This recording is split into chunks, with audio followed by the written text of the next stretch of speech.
On a dit hier, on a parlé hier de la halakha de Rabbi Yochanan. C'était en fait la halakha de Rabbi Hanina. Qu'on a dit qu'on pouvait louer du goy Shabbat, n'est-ce pas? Ils sont arrivés chez Rabbi Yochanan. Il leur a dit oui, c'est admis. La Gemara, elle a posé une question. Est-ce que Béhémet, Rabbi Yochanan, il a dit ça? Et on a vu que Rabbi Yochanan, il a dit Socher qui m'arrive, comme le héros, il doit être mis audio, même la srivout. On a dit non, c'est pas par rapport à ça. Il a voulu dire qu'on n'a pas besoin d'une cheve peruta. Il a dit qu'on peut faire 5, une personne pour 5. Il a dit ça, mais en tous les cas, ce n'était pas pour exclure. La Gemara maintenant elle raconte que Rabbi Elazar était Rabbi Elazar ben Pedat. C'était le chavruta de Rabbi Yochanan après le décès de Rish Lakish. Rabbi Yochanan et Rish Lakish étaient beaux-frères. Voilà, ça c'est un exemple. On a commencé à parler d'un conflit entre deux rabbins. Rabbi Yochanan et Rish Lakish ne se sont pas arrangés sur une halakha. Rabbi Yochanan était très en colère contre Rish Lakish. C'était des beaux-frères. Bref, Rish Lakish est tombé malade et mort. Et ils étaient fâchés quand Rabbi Yochanan s'en voulait énormément. Et il criait dans les rues: où es-tu, mon frère Rish Lakish? Où es-tu, mon frère Rish Lakish? Où es-tu? Alors, il y avait une akpada. Et ils lui ont mis Rabbi Elazar ben Pedat pour qu'il vienne étudier avec lui. Et quand Rabbi Elazar venait, alors Rabbi Hanan il disait quelque chose. Et Rabbi Elazar lui disait: oui, je peux t'amener un soutien de tel et tel Gemara pour toi. Il disait: pourquoi? Tu crois que moi je parle mal, que j'ai besoin de soutien? Tu viens me dire que j'ai raison? J'ai besoin de ton col à carode? Il dit: quand je lui disais une phrase, moi, Rish Lakish me tapait avec 12 questions. Et je répondais 12 réponses. Et je tremblais dans l'étude avec lui. Il m'obligeait, il me faisait un challenge que j'étais obligé de faire sortir le mieux de moi-même. Et toi, tu me dis: tu as raison. C'est comme ça qu'on étudie la Torah. Et la Gemara dit: Rabbi Yochanan, tellement il avait mal au cœur qu'il a perdu Rish Lakish, qui sortait dans la rue, criait, il a perdu la raison. Et les rabbinim, ils ont fait une fila sur lui qui meurt. Ils ont prié pour lui et il est mort. Rabbi Chaim Paladji, il amène de là une preuve que pour un malade souffrant, où les médecins ne trouvent plus espoir, on a le droit de prier pour qu'il décède. Il dit voilà. Il dit pourquoi? Parce qu'il perdait la raison. On ne pouvait plus, on lui amenait des gens. Ils ont compris qu'on ne peut plus le guérir. Alors, au lieu qu'il fasse le fou dans les rues et que les gens ils voient Rabbi Yochanan se dégrader, ils ont vu une lumière, ils vont la voir s'éteindre d'une manière terrible. Ils ont prié pour lui et il est parti. Alors, oui. Mais il m'a peut guérir plus vite. Si la personne, il n'était pas malade avant, il aurait pu guérir. Mais il n'a pas pu. De là, Rabbi Chaim Baladji, il amène une preuve. Le problème, c'est qu'on peut guérir on peut revenir. C'est pas physique. De là, Rabbi Chaim Baladji dit que pour un malade, où c'est les médecins ils disent ça s'est propagé dans tout le corps, il ne faut pas. Ils ont que prier. C'est pareil. Non, c'est pas ça. Ça Bon. peut être plus dangereux que juste un problème de pour le soulagement, en fait. Pour le soulagement. Oh, Priez pour le soulagement. Quand il y avait le Rosh Hashanah de l'Eï, parce qu'aujourd'hui, pourquoi je vous dis ça? Les gens aujourd'hui, bon, ils font passer des WhatsApp. Priez, il est en état critique. Okay, tu veux qu'on prie quoi? Il y a le Der Haolam. Et des fois, je pense que ça peut faire beaucoup plus de mal à la famille. Parce que quelque part, au lieu de préparer à se séparer correctement, pourquoi Yaakov Avinu il a demandé à Kadosh Baruch Hu de devenir malade? Jusqu'à l'époque de Yaakov Avinu, pourquoi quand quelqu'un il tousse, on lui dit Taïch? Oui. Ça dépend de l'âge. Il s'est ennuyé, il mourait. Ça dépend de l'âge. Ah, mais la maladie d'avant la mort, oui. C'est pour que l'homme il prépare son testament. C'est pour. Allez, aujourd'hui, il y a quelqu'un qui est malade, tu seras guéri.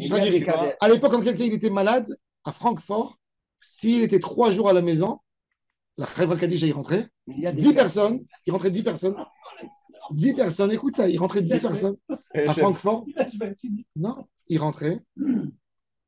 Bon, ils amenaient avec eux des gâteaux, des trucs. Il y avait un parmi eux, il rentrait, le plus vieux, le plus respectueux. Il prenait la main comme ça et lui disait, on te souhaite, on prie pour toi, pour une longue vie. Déjà, tu veux qu'on t'ajoute un nom? Voilà, maintenant regarde. Tu peux, Bezrat Hashem, mais nous tous on souhaite que tu te lèves, que la personne se lève. Mais, tu sais, les choses. Alors c'est bien de faire vidouille, c'est bien de faire teshuva. Les personnes, ils partaient de teshuva. Ils avaient ça, ça s'appelait Chevrat Bikur Cholim. Des gens qui étaient des gens nobles, pas des gens. Et alors, tu as préparé ton testament ou pas? Attends, mais c'est Tu sais pour qu'il y ça. a un professeur aux États-Unis, un professeur aux États-Unis qui est spécialisé dans le cancer, qui a dit qu'il n'y a pas de ça justement. Il a dit il faut arrêter d'aller dire aux gens ça va aller, ça va aller. Il me dit parce que on parle de gens qui sont en phase finale. Il dit parce qu'en fait tu leur fais du mal à aux gens. Parce que Alors, entourage surtout. même à lui, parce que lui en fait, le type il culpabilise de ne pas se battre assez en fait. Donc alors qu'il a besoin d'être soulagé, alors que la personne a besoin d'être soulagée et de dire de partir tranquillement, apaisé, tu lui mets la pression. Excuse-moi, Tu lui mets la pression. avec ma mère il y a quelques mois, Ouais. on arrive à souhaiter qu'elle parte. Ah, mais voilà, parce que.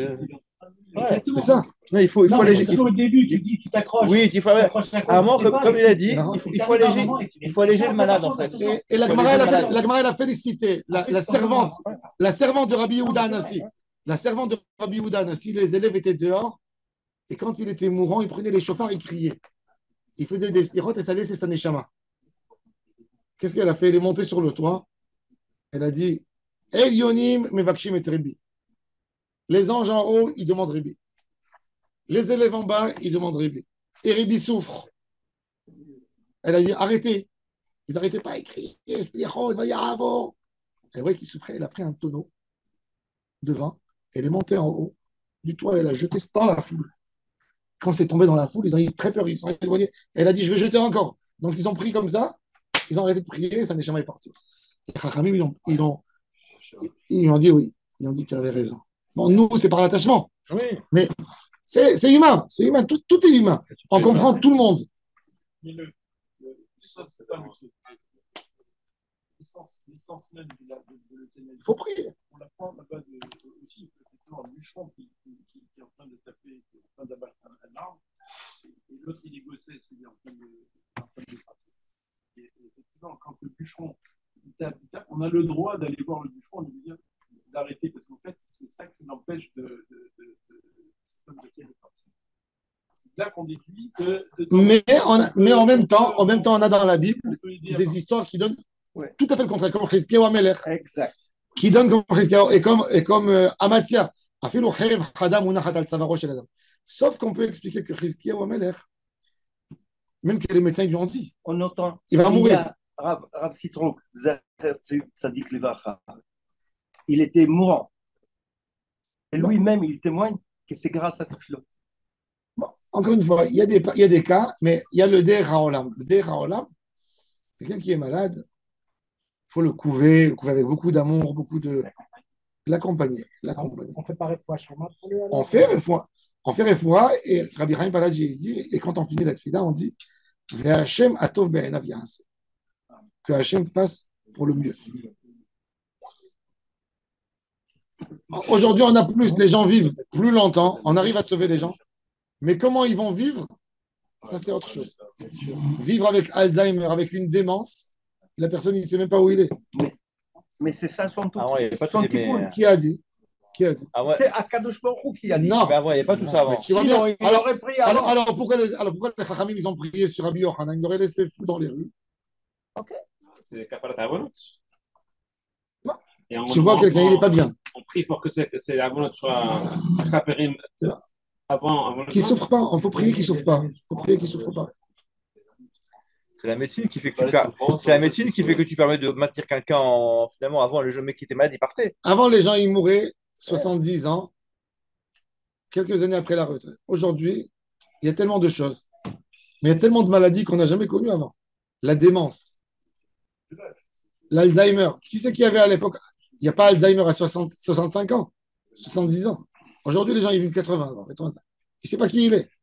Alors, il s'assoit, Il fait le beau, comme il dit le Midrash, il devient comme un singe qui saute d'une maison à une autre maison. Tout le monde se moque. Les petits-enfants, et ils vont au papier. Il y a quelqu'un qui m'a raconté, son beau-père, il avait le Hadza, il m'a dit, c'est là où j'ai demandé à Hachem qui le prend. Il m'a dit, c'était Hanouka, et ils ont allumé la Hanoukia. Lui, déjà, il commençait à devenir violent, parce qu'il avait le... Il a dit, il est venu vers la Hanoukia, il a dit, oh, c'est beau l'anniversaire, happy birthday, tout. Il a tout éteint. Devant ses petits-enfants, devant les... Il a dit, tout le monde a rigolé. Il m'a dit, mais moi qui ai connu mon beau-père comme un homme tellement noble, tellement bon, tellement hanin, et il a fait ça. Il a dit, je suis parti. J'ai dit, Hachem, prends-le. Regarde, On peut l'aider à partir par des médicaments. ça, non, on n'intervient pas. Tout ce qui est prolongeur de vie, on n'aide pas. Mais C'est-à-dire, vous un homme souffrant, tu n'es pas obligé de lui changer le ballon Quel ballon? d'oxygène. Ah ouais. Tu lui mets un produit qui endort, tu n'es pas obligé. Quand il dort, s'il est arrivé, il est branché que à des machines, d'après les post-kim, tu n'es pas obligé de lui changer le. Tu peux pas le débrancher. Non, débranché, non, tu le tues. D'après la halakha, un homme qui agonise, on n'a même pas le droit de lui fermer les yeux. Parce que le Mekarev Mitato. Par contre, dans ces situations, Oui. quand les médecins ils disent, Ouais, bon, quand les médecins ils disent, vous voulez qu'on mette l'euthanasie, si c'est arrivé à cette situation, dis non. Par contre, ne changez pas. pas d'acharnement thérapeutique. Moi, c'est ce que ma maman avait Ouais. vécu. Et à la fin, avec la morphine, Ouais. elle est partie. Faites une petite dose en plus en Le plus. problème, c'est que. Même pas ça, c'est-à-dire que bon, il laisse beaucoup la morphine sans le dire. Bien sûr, bien sûr. Bien sûr. Tu vas dans certains Bon, c'est-à-dire, de soins palliatifs. c'est dire. Et alors, c'est Ah, bon. j'espère que ça fait une petite dose en plus. On m'a dit, mais. Bien sûr, ça fait critique. Alors, en tous les cas, ça c'est Rabbi Elazar. Bon, maintenant, passons à des sujets un peu plus gays. Rosh Chodesh Adar. Marbim Besimcha. Taïba. Non, mais Nous sommes encore vivants. c'est une halakha qu'il faut savoir. Il faut la savoir pour dire malheureusement. Il faut savoir. En fait, tu n'as pas d'acharnement dans les deux côtés. C'est ça. Vraiment, c'est ça. Ni l'acharnement pour la revenir, ni l'acharnement. Taïba Rabbi Elazar. Rabbi Elazar, il n'était pas d'accord. Il a dit, je ne comprends pas trop. Je comprends pas trop ce qu'il a dit Rabbi Yochanan. Pourquoi Rabbi Yochanan il a autorisé? Alors la Gemara a dit, mais Rabbi Zera, il dit à Rabbi Elazar, pourquoi tu ne comprends pas les paroles de ton Rav, de ton Chavruta? Amar Rabbi Zera, maïtarié de Rabbi Elazar. Moi, je ne comprends pas. Pourquoi il dit, Rabbi Elazar, il disait au Beth Midrash, vous savez, Rabbi Yochanan, il a raconté l'histoire. Moi, je ne suis pas d'accord. Je ne la sens pas. Alors Rabbi Zera, il se lève et il dit, pourquoi tu ne la sens pas? Maïtarié de Rabbi Elazar. Amar Rav Sheshat. Alors Rav Sheshat, il revient, il dit, regardez l'histoire, ça veut dire, on a Rabbi Yochanan qui a dit une phrase. Il y a Rabbi Elazar, il dit, je ne comprends pas ce qu'il a dit, Rabbi Elazar. Il y a Rabbi Zera qui dit, franchement, Rabbi Elazar, je ne comprends pas que tu ne comprends pas Rabbi Yochanan. Il y a Rav Sheshet qui vient et dit, quoi, Rabbi Elazar qui est si grand, tu ne comprends pas ce qu'il a dit? Ça veut dire, regardez un peu l'histoire, comment elle est partie. Alors il dit, Amar Rav Sheshet, Gavra Rabba qui Rabbi Zera, lo yada maïtarié de Rabbi Elazar. Quoi, vous ne savez pas? Oui, il dit Kakash, il y a les Shmuel Rabbe. Il dit Rabbi Elazar, c'était un élève à un moment de Shmuel. Avant de venir en Eretz Israël, Rabbi Elazar ben Pedat, il était à Bavel. Rabbi Elazar ben Pedat, c'était le plus grand expert en Israël pour la vérification des bdikot des femmes. La Gemara, elle disait, Les couleurs. il sentait l'odeur de la tâche, il disait la femme elle est enceinte. Il sentait tellement il était fort, il savait des choses incroyables. Il pouvait dire les maladies, les problèmes qu'il souffrait selon l'analyse qu'il voyait. Vraiment, il était Khad Bedara dans ça. Il était à Babel, il a étudié à Babel, Ben Pedat, il est venu après en Eretz Israël, il est devenu Mara des Hara d'Israël, le plus grand possède Alara d'Eretz Israël. Alors il a dit, c'est un homme énorme. Il dit, Rabbi Zera, il dit, mais oui. Il dit, pourquoi? Parce qu'il avait un problème entre ce qu'il a étudié à Babel chez son Rav Shmuel. Après, il est venu en Eretz Israël. Il a étudié avec Rabbi Yochanan. Et il avait un conflit entre les choses. Qu'est-ce qu'il avait comme conflit? Regarde. Taïe, Kashi allait dit Shmuel Rabbe, de Amar Shmuel, Kol Makom, chez Osrin ou Me'arevin, Mevatelim. Tout endroit où un homme, il peut t'interdire.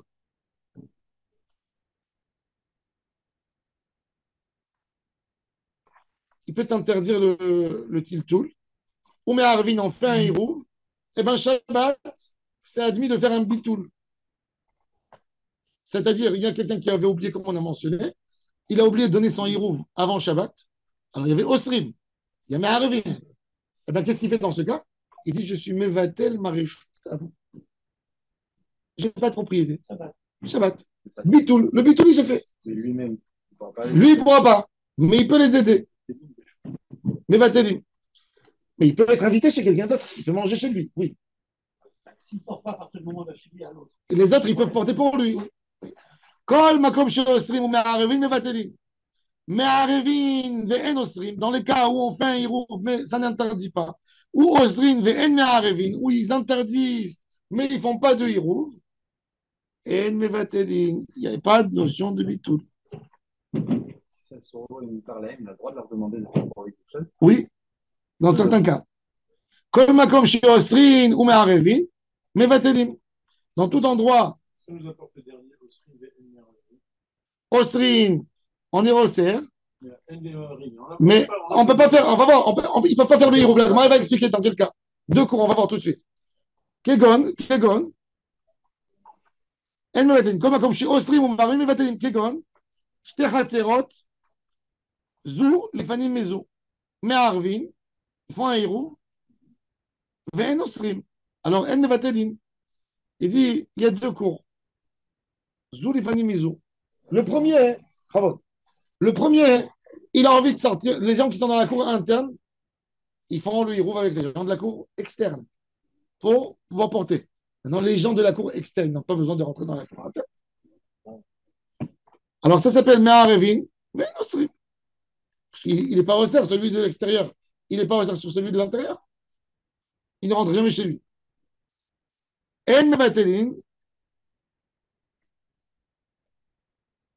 Me'arevin, mais En Mevatelin. Kikon, Shte Chatzerot ou Petachat Benem.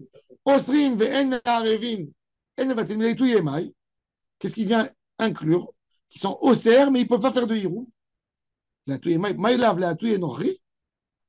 Il veut venir, il veut dire, ben, ça vient inclure le goy. Quand il est venu, il m'a posé un problème. C'est pas ça, c'est ce qu'il a dit Shmuel. Shmuel, il a dit que dans ce cas, de Osrin ve'en me'arevin, il n'y a pas de bitoul. Alors, tout de suite, Rabbi Elazar, il a dit, c'est ce que mon Rav a dit. Alors, il a dit, est-ce que c'est ça, en fait, Osrin ve'en me'arevin, il n'y a pas de bitoul. C'est le cas qu'il a dit, mon Rav, que le goy, il est arrivé. Alors, on a dit, quand il est arrivé, le goy? Quand? Shabbat même? Ou avant Shabbat? Alors, on a dit, quand? S'il est venu hier, il, s'il est venu avant Shabbat, donc il n'y a pas de problème. On n'est pas, on ne met pas ce cas dans Osrin Ben Marvin.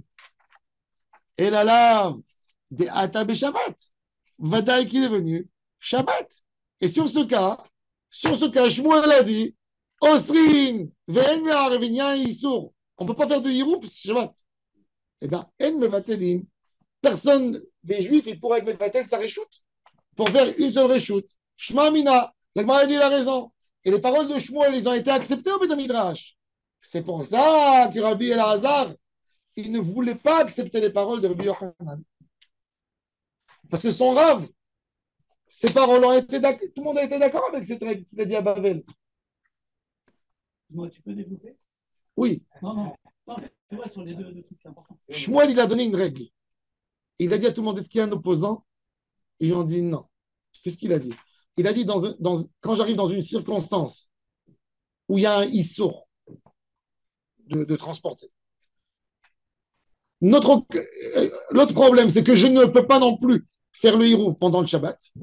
Ben, il dit, dans ce cas, ça ne marchera pas, ça sera invalable invalide. Tu ne peux pas faire bitul reshut. Donc, quand un homme il dit j'annule, je me dégage de ma propriété, je ne peux pas le faire Shabbat. Eh ben, il a dit c'est exactement le cas. Que le goy, il habitait dans la résidence, il n'était pas là avant Shabbat. On a dit ben, on fait entre nous le hirouv, sans louer, sans rien du tout. Parce qu'il n'est pas là. Tout d'un coup, il se ramène Shabbat midi. Alors, il dit il y a Osrim, il y a Osser, mais à un rêve, on ne peut pas faire le hirouv. Donc, il n'y a pas de bitou reshoot qui se fait. C'est ce qu'il a dit. Alors, il a dit, je ne suis pas d'accord avec Rabbi Yochanan, parce que mon rave, tout le monde était d'accord avec lui. Son rave de son premier rave. Maintenant, la Gemara, elle revient. Est-ce qu'il y a, là, tu parles du cas où il est parti avant Shabbat, mais est-ce qu'on peut supposer, à partir de combien de temps on peut supposer qu'il ne va pas revenir? Est-ce qu'il y a un délai cible? Il est parti Non, 3 jours, 4 jours, 5 jours. Tu ne sais pas, toi, tu ne sais pas. Pas de... C'est sur ta chance. Sur ta chance. Si tu n'as pas loué de lui, c'est sur ta chance. Il faudra que lui. Préparation à chaque fois, en fait, pour anticiper. La meilleure chose que la Gemara a dit, qu'il a dit Shmuel, qu'il y a un de la cour qui devient copain avec lui, il lui dit garde-moi un bijou chez toi à la maison. Donc, puisque tu peux, en théorie, lui taper à la porte et rentrer chez lui pour l'argument de demander quelque chose, ça fait comme si lui aussi il habite dans cet appartement et il me donne le droit de transponder. Alors, il a dit maintenant, la Gemara, elle revient aux paroles de Shmuel qui a dit que quand on a deux cours, une cour interne et une cour externe. C'est qu'il y a un sujet dans ce que tu viens de dire. Parce que techniquement, dans des immeubles, je vais pousser loin le raisonnement de ce que tu viens de dire. Dans des immeubles, ce qu'on appelle des parties communes, des tuyaux comme ça. D'accord? S'il y a un des tuyaux qui pète, j'ai le droit de faire venir quelqu'un pour rentrer dans le. Techniquement, on a le droit d'entrer dans l'appartement pour faire la réparation. Ah ouais? Bah oui. Ah bah oui. Si y a c'est le syndic ou c'est toi qui as le droit? Je demande au syndic, le syndic il rentre.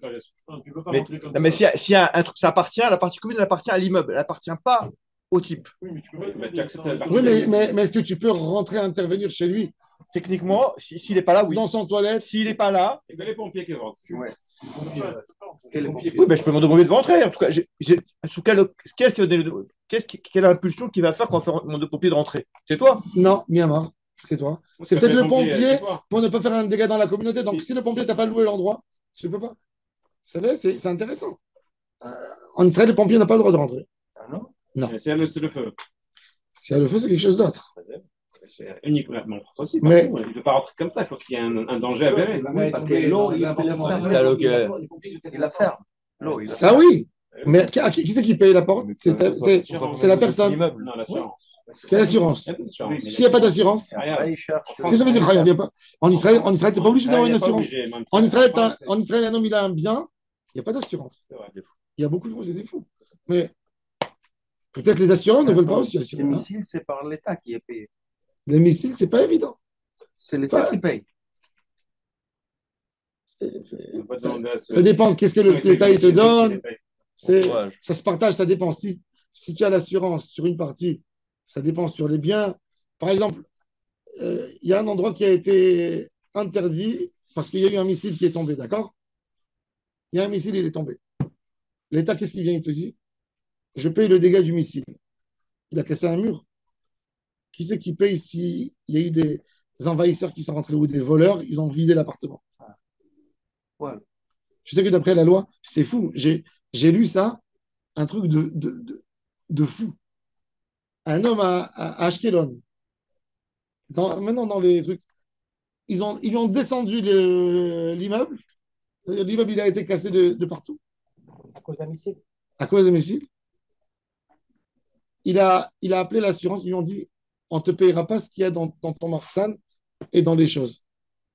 Il veut rentrer pour sauver son argent, ses machines. Il ne le laisse pas rentrer. Parce qu'ils disent, il y a un danger dans l'immeuble. Il dit, mais vous ne me payez pas mon dégât. Eh ben, on dit, c'est une histoire, il est tombé entre les chaises. C'est jusqu'où elle va. Bon, c'est pas chute. En tous les cas, maintenant, on veut montrer comment une cour interne, elle peut faire un dégât à la cour externe. Vous avez un immeuble avec deux entrées. D'accord? Vous avez un immeuble avec, c'est fréquent dans les HLM, vous avez les entrées, d'accord? En théorie, celui qui habite dans la dernière entrée, il peut passer dans le couloir pour sortir de la première entrée. Maintenant, il peut y avoir des gens qui habitent, par exemple, dans la première entrée de l'immeuble. S'il a 3, 4, 5 entrées, il ne peut jamais dans sa vie rentrer là-bas. Jamais il rentre. Qu'est-ce qu'il a à faire là-bas? N'est-ce pas? Lui, il a fait son hirouv. Toute, son, toute sa partie de l'immeuble, ils ont fait le hirouv entre eux. Du fait que la personne peut rentrer, peut passer de la dernière entrée, passer par la première entrée, il est passager dans la cour.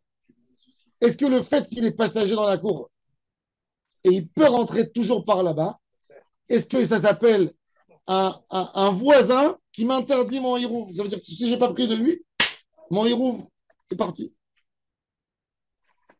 Ça, c'est le sujet abordé dans notre soukha. Alors, regardez. Amar Rav Yosef. Loshmi Ali Hashmata. Je n'ai pas entendu cette halakha de Shmuel. Shmuel, il a dit qu'ils peuvent interdire. Amar le Abaye. Abaye, c'est l'élève de Rav Yosef. Abaye est rabat. Rav Yosef, il est aveugle. Il a des élèves. Rav Yosef, c'est un monstre aussi. Il a traduit beaucoup de livres de la Bible. On a la traduction araméenne. C'est Rav Yosef. Targum de Rav Yosef. Rav Yosef, il dit, moi, je ne suis pas d'accord avec cette halakha de Shmuel, qu'un voisin, dans la première entrée, il nous fera du mal. Abaye, il se lève et dit, Mechila, mon rave, toi, tu nous as donné cette halakha de Shmuel. Toi, tu l'as mentionné dans un de tes shiurim. Toi,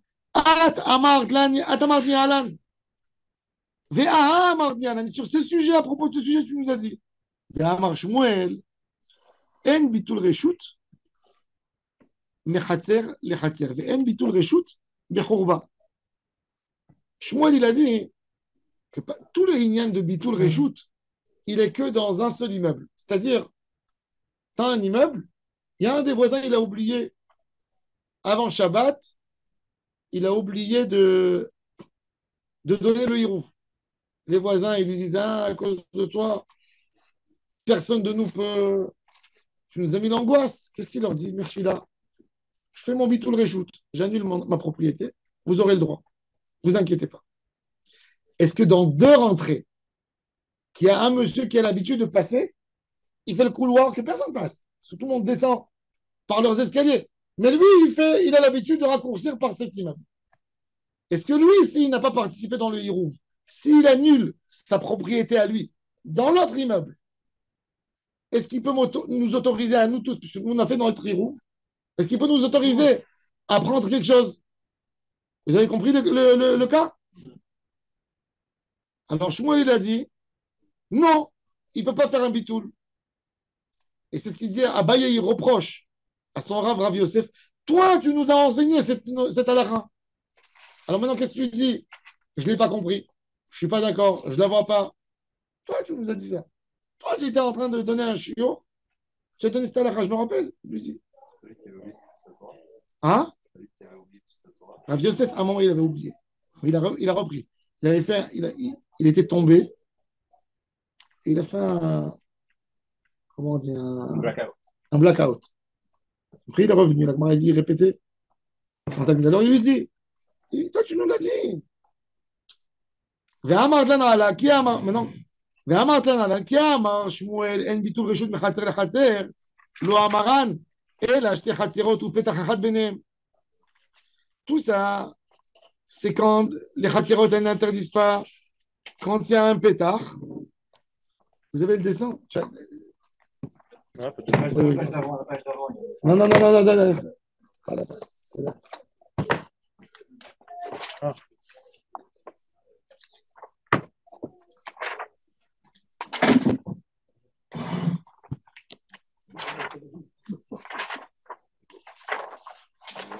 סמך ו' עמוד ב' לא המרן סמך ה' סמך voilà.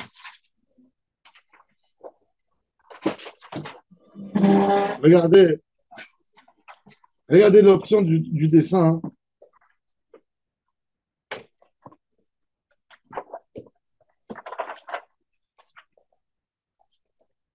Regardez le dessin, Lequel? celui-là. Vous le voyez? Ouais. Regardez les gens qui sont dans la partie interne. Alors, ils ont une partie commune avec les autres, d'accord? Oui. Mais ils peuvent sortir aussi dehors directement dans le passage externe, d'accord?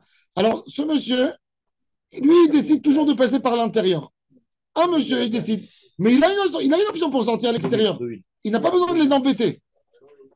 Hein? Alors, regardez. Alors, il a dit, là,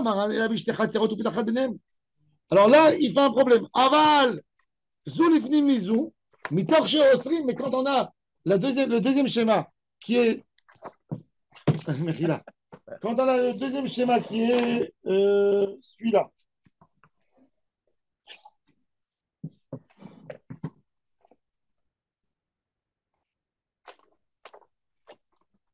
Vous voyez le dessin? Ceux qui sont à l'intérieur. Ils n'ont pas le choix. Ils sont obligés de passer par l'extérieur. Ouais. Alors il dit quand, dans le cas qu'il a une option de sortir dehors, alors il ne peut pas annuler. Sors dehors et arrête d'embêter les autres. Et bloque cette porte. Et arrête. Alors là, il ne pourra pas annuler Shabbat. Par contre, ici, celui-là, c'est vrai qu'il y a une porte. La porte, elle embête tout le monde. Mais ils sont obligés de passer par chez toi. Du moment où ils sont obligés de passer par chez toi, eh ben, ils sont intégrés. Ben, de la même manière qu'ils peuvent interdire, ils peuvent aussi annuler leur propriété. Si, vas-y. Dans le premier cas, c'est pas la peine. Ne rentre pas chez moi, ne m'interdis pas et n'annule pas. Mais dans le deuxième cas, de toute façon, tu rentres chez moi, tu peux me faire des problèmes. Alors, tu as le droit d'annuler. Ça veut dire, alors, ça veut dire qu'il a donné une règle. Rav Yosef, il a expliqué, il a amélioré encore la chita de Shmuel. Il a dit, quand Shmuel il dit qu'on ne peut pas annuler, uniquement quand la personne, il n'est pas obligé de passer par chez moi. Mais lui, il décide de passer par chez moi. Pourquoi tu passes chez moi et tu vas m'interdire? Tu ne peux pas annuler le Shabbat. Je ne suis pas interdit, mais tu ne peux pas m'annuler. Mais si tu es obligé de passer par chez moi, oui, non, tu ne peux pas annuler. Tu as décidé, toi, de rentrer. Maintenant, nous, on doit s'arranger avec toi. Parce que toi, tu t'es fait une manière tout le temps de passer par là. Mais il passe, il est touriste. Non, il n'est pas touriste. Et le problème, c'est qu'il habite là-bas. Il habite là-bas. C'est pas qu'il est touriste. Il vient. C'est pas interdit. C'est pas interdit pour lui de passer. Parce que dans l'immeuble, quand l'immeuble a été construit, il a donné les deux options. C'est comme si, regarde, c'est très simple. C'est comme si je te dis, il y a un homme, il passe toujours que par l'ascenseur. Jamais dans la jambe d'escalier. Jamais. Jamais, jamais, jamais, jamais. Il y a deux ascenseurs, des fois, dans des immeubles, un ascenseur qui part là-bas, un ascenseur qui part là-bas. Tout d'un coup, il a décidé de passer par la chambre d'escalier. Il a la possibilité, donc il m'interdit. Mais quand il m'interdit, mais il ne peut pas annuler pour moi. Parce que quand même, il habite dans l'autre partie de l'immeuble. Et il a dit, Shmuel, Chatzerot, Osrot, Zoalzo. Par contre, quand lui, il est obligé, tout son passage, il est que par ma partie à moi, alors du fait que c'est partagé, on s'en fiche, ça devient une seule. Parce qu'il n'a pas une autre moyen de rentrer chez lui à la maison. Donc là, il pourra annuler Shabbat sa propriété. Et il a dit, c'est toi qui nous a dit tout ça. Alors il lui a dit, alors Rav Yosef, il dit à Abaye, tu es sûr que j'ai dit ça? Elle lui dit, oui, je suis sûr que tu as dit ça. Et il dit, non, parce que moi, je sais que je connais une autre phrase de Shmuel, et ça me paraît dur de dire ça, moi, au nom de Shmuel. Parce que, Amar Shmuel, En lanu beiruvin, et là, Kilshon Mishnatenu. On n'a pas le droit d'ajouter et d'autoriser plus que ce qui est écrit dans la Mishnah. Et dans la notion de notre Bitul Reshut, il est écrit dans la Mishnah Adam bechatzer yachol levatet. Ça veut dire un homme dans la cour, il peut annuler, pas dans deux cours. Ça veut dire un Bitul Chatzer, il ne se fait pas sur deux endroits différents. Amarlé, il lui répond, Abaye, il répond non. Quand tu nous as donné cette halakha, tu nous as dit dans le même shiur, tu nous as dit c'est là de Shmuel, et tu nous as dit ton opinion. Ça veut dire, il lui dit, tu ne peux pas te sauver. C'était ce shiur, oui, tu as dit ça, et tu as dit ça aussi. Amarlé, qui a Mardlan et l'anneau Peyurvin et la question que j'ai dit, ah, Mardlan, chez Amavoy, la Chatzerot, qui a Chatzer la Batim. Tu nous as dit que quand il y a un couloir qui passe, eh ben, ça s'appelle une maison. Alors là, la Gemara a dit, bon, Rav Yosef dit, si c'est comme ça, allez, on va aborder le sujet. Goufa, Amar Shmuel, En bitul reshut mechatzer lechatzer. Il a dit, il n'y a pas de bitul chatzerot d'une cour à une autre. Veyesh, En bitul reshut mechatzer lechatzer. Il n'y a pas, ve'en bitul reshut bechorba. Dans le ve'en bitul reshut bechorba, hein, et il n'y a pas de, il y a pas de bitul reshut. Rabbi Yochanan, alors ça c'est l'opinion de Shmuel. Et Rabbi Yochanan qui s'y oppose, Amar, yesh bitul reshut mechatzer lechatzer, veyesh bitul reshut bechorba. C'est-à-dire, bechorba, c'est quoi chorba? C'est, il y a une ruine, il y a deux maisons qui sont ouvertes à la ruine. La ruine, elle est entre deux maisons. Est-ce que là, la ruine, est-ce qu'elle a séparé les maisons? C'est devenu deux entités ou c'est une seule entité? Il faut savoir que la halakha, entre parenthèses, c'est comme Rabbi Yochanan. C'est des Ravanan. Yesh bitul reshut, mechatzer lechatzer, oui, pas comme Shmuel, on va voir. Veyesh bitul reshut bechorba. Parce qu'on a dit, la règle est très simple, toujours chez nous. Quand on a un débat sur Iruvin, toujours la halakha est comme celui qui est plus cool. Toujours. C'est des rabbanan. On ne veut pas embêter les gens. Alors la Gemara a dit, et pourquoi on a besoin de dire Yesh bitul reshut mechatzer lechatzer, veyesh bitul reshut bechorba, ou en bitul reshut mechatzer lechatzer. Pourquoi on a besoin de dire chatzer et chorba? C'est pareil. On a besoin des deux éléments. Dei yashminan mechatzer lechatzer. Béak Amar Shmuel. Shum Dea, Tashmish Talichud. Vera Tashmish Talichud. Quand j'ai deux cours, une interne et une externe, il y a une dame, elle sort pour accrocher son linge. Elle habite dans la cour interne, elle va accrocher son linge dans la cour externe. Qu'est-ce qu'ils vont faire les gens de la cour? Madame, prends ton linge, remets-le à côté de chez toi. Beaucoup de fois, quand on a deux immeubles avec deux entrées, on a un immeuble avec deux entrées, souvent les gens d'une entrée, ils se plaignent que les autres leur prennent leur place. Il dit, OK, vous êtes avec nous, mais ça ne veut rien dire. Faites attention. Restez, prenez vos mesures. Ouais. C'est pas parce qu'on est dans le même immeuble, vous utilisez le parking comme vous voulez. Pas parce qu'on est dans le même immeuble, vous allez faire ce que vous voulez. Ils sont makpidim sur le tashmish. Par contre, quand on a une ruine, on a une maison délaissée entre les deux, personne qui peut dire à l'autre ne rentre pas. Parce que nous deux, on n'est pas légal là-dedans. Il n'est pas là, le monsieur. On en profite. Il n'est pas là. Il ne dit rien du tout. Pour lui, ça l'arrange. Quand même, il y a des gens pour que ça ne tombe pas vraiment en grosse ruine. Alors, il n'y a personne qui est sur l'autre. Alors, j'aurais pu dire que dans la Chouva, oui, on peut être mévatel une réchoute. On te dit non. D'après Shmuel, non. Et d'après celui qui dit oui, il te dit oui dans les deux. Mais dans tous les cas, on avait besoin des deux. Aval Chouva de Tashmish, Tachada, les Tarvaïou, et ma modèle, les Rabbi Yochanan. V'ritvar Be'ak, Rabbi Yochanan. Aval Be'ak modèle, dans l'autre, il est modèle. Les Shmuel, Sricha aussi Shmuel.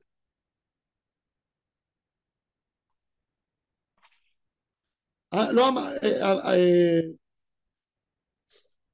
Abaya, Amar Shmuel, En bitul reshut mechatzer lechatzer, que tu ne peux pas annuler ta propriété d'une cour à une autre. Lo Amaran el abishte chatzerot, ou petach echad benem, qu'il y a une seule porte entre eux. Avashte chatzerot, zu lifnim mizu, mitor sheosrim vatlim. Quand il a interdit, il a dit il n'y a pas de bitoul, uniquement quand il y a deux passages. Il y a un passage externe. Et il y a un passage entre les cours. Alors, tu n'es pas obligé de passer par là. Tu as décidé de passer, tu m'interdis, mais moi, je ne peux pas annuler ma propriété. C'est ce qu'il a dit. Tandis que quand il y a une seule porte, qu'il est obligé de passer par chez moi, là, mitor sheosrim, mais on va voir demain les paroles de Rava. Rava, il a dit que même deux cours, une dans l'autre, il y a des fois qui peuvent mettre vatlim, des fois ils ne peuvent pas être vatlim. On va voir le débat entre Rava et Abaye au nom de Shmuel. Rabbi Hanan ben Akashia Omer.